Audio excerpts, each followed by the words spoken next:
Hello and welcome to my flash talk for Critical Costume 2020. My name is Sue Osmond and I'm an academic and teacher at the National Institute of Dramatic Art in Sydney.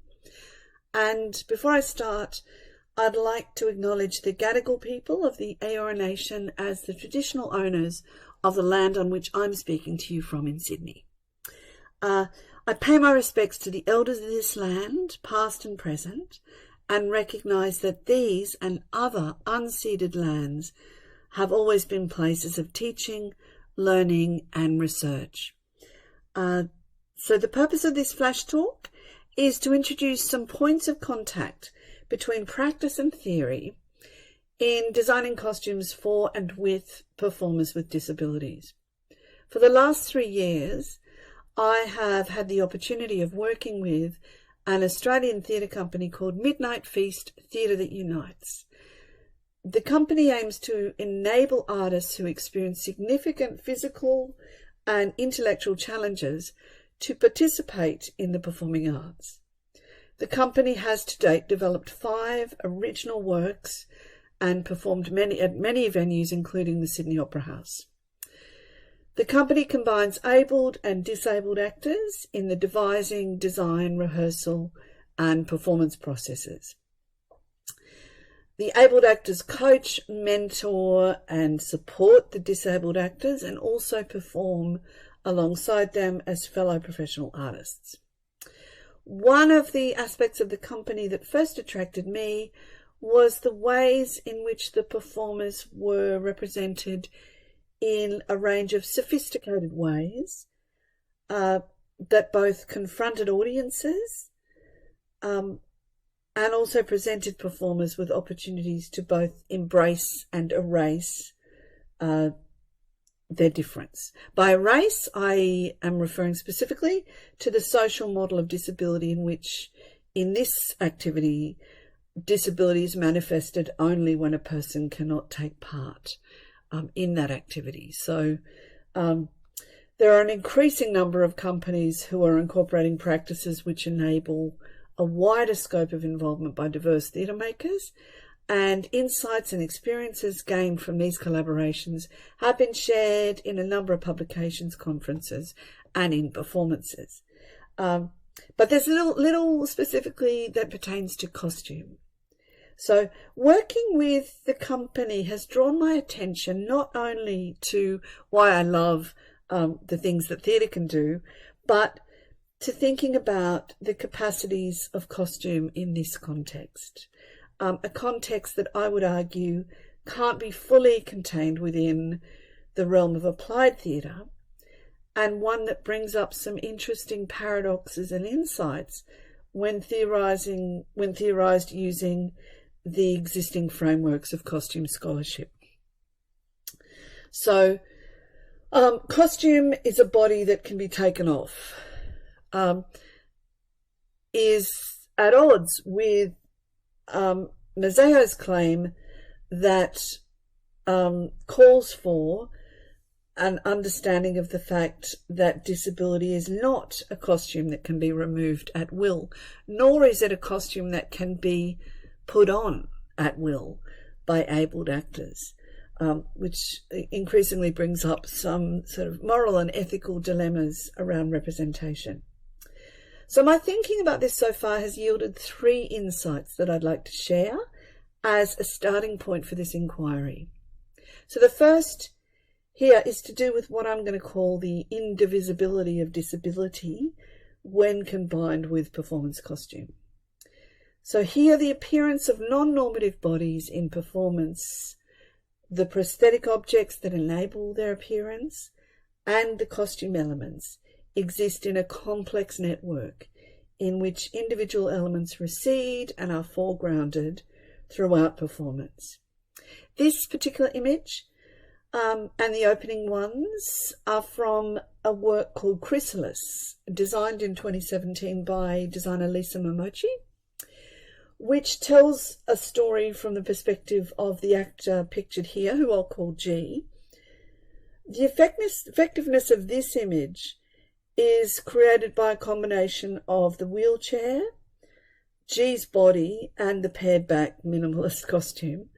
The intention here was to articulate a part of the story in which G expresses both his vulnerability as well as his sensual fantasies. The wheelchair here, which sustains G and forms part of the meaning making of his appearance, and his scarred and wasting body, is not here a body that can be taken off.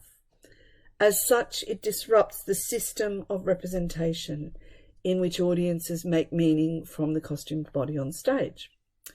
Disabled bodies appear on stage in association with a number of material and embodied visual tropes, which influence how they are read by audiences.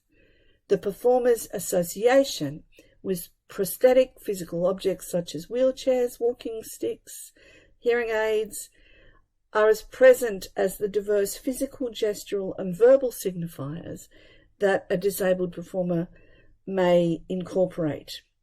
And this both challenges the designer and opens up opportunities, as this image from the same production demonstrates, in which the actor on the left, his costume is, the headdress is incorporated into the wheelchair instead of being worn on his head. So the wheelchair provides a sort of a part of the costume.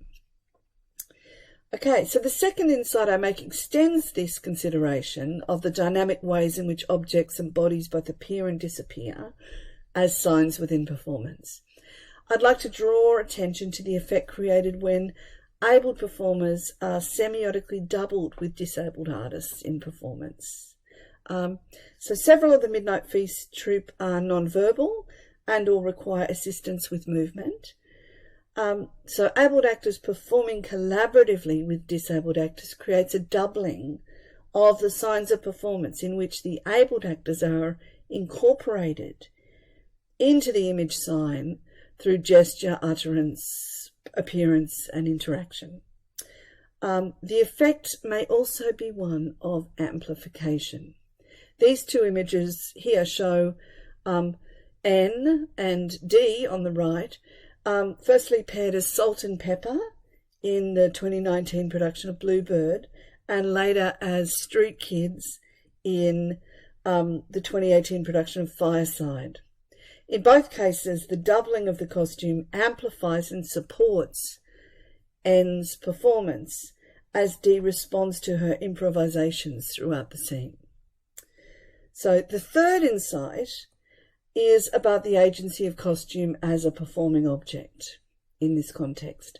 And in this, I'm responsive to the work done by Melissa Tremingham and Petra Kuppers separately, both of whom have written extensively about the dramaturgical and scenographic aspects of performance when it involves people with diverse mental and or physical difference.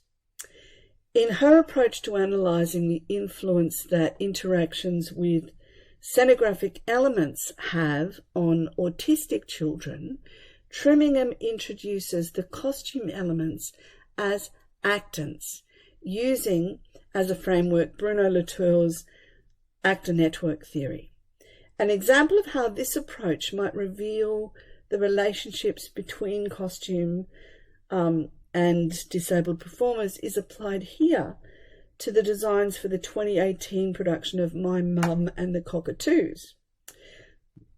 So for this production, cockatoo headdresses were created, which allowed the performers to feel and playfully explore a range of head movement and anthropomorphic characterizations.